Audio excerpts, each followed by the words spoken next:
Living in a van full-time, I needed to decide on which state I wanted to have as my domicile state. This video is all about why I picked the great state of South Dakota as my domicile state, coming up right after this introduction.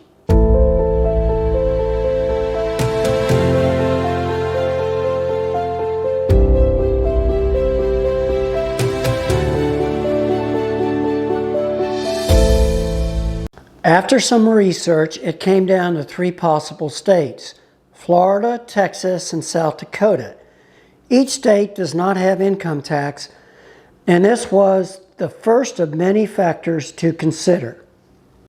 To title and register my van in the state of Florida would have been $420 in fees, and then another 6% of the sales price.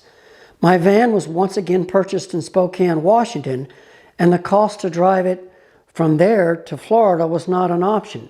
The sales tax would have been approximately $4,400, not to mention the time and cost to transport it. To title and register my van in the state of Texas would have been only $95 in fees. The sales tax for my van in Texas would have been 6.25% of the, or approximately $4,938 in sales tax. However, to title and register my van in the state of South Dakota to include the sales tax of 4% was only $3,668, and this included everything. This was the second reason why I decided on South Dakota.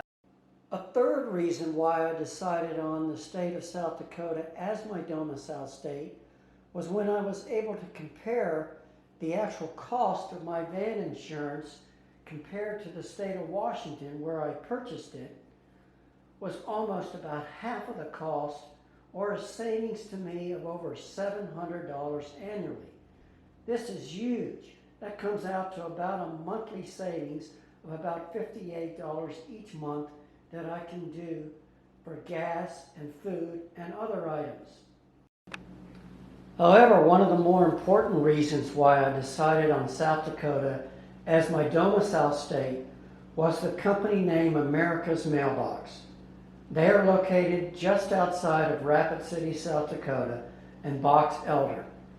If you have been watching my videos, I purchased a used Pleasureway Lexor FL van in Spokane, Washington, while I was still residing in Tallahassee, Florida.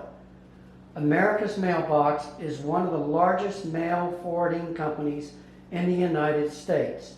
In addition to being able to secure all of my mail, to include Social Security checks, as a full-time nomad of van life, they were able to assist me with getting my van registered and titled for me while I still lived in the state of Florida. The staff there are very friendly and professional, and yes, I had to pay a little extra to have them assist me, but what a pleasure it was to deal with them. I will have a link under the show more notes, and I highly recommend their services. In order to secure a driver's license from South Dakota, you are required to spend only one night in the state. Therefore, if you do not have your van or your RV with you, why not consider spending your night in one of the guest rooms at Americas Mailbox? Each room has a private bath, 2 queen beds, and with all the amenities that you need for a very comfortable stay. The cost of the room is very reasonable, and I would highly recommend it. Behind me is the Jackson County Courthouse in the quaint little town of Cadoga, South Dakota. This is my van. This morning when I woke up in Rapid City, South Dakota, about 2 hours west of here, 88 miles, it was 25 degrees. Now it's a balmy 45 degrees. It's a pretty balmy windy day I should say. And I'm here to get my driver's license and become a full-time resident of the great state of South Dakota, as it's going to now be my domicile state, as I'm going to be a full-time van traveler. All right, let's do this. I'd like to thank you for visiting my channel today and watching this video about my domicile state of South Dakota. If you like the video, please hit the like button.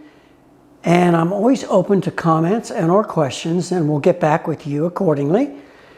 And if you don't want to miss my next video, which is going to be about a day trip in the Hoover Dam, what an extraordinary visit that was, then feel free to subscribe so you won't miss that video. And thanks for watching my video, and I greatly appreciate it.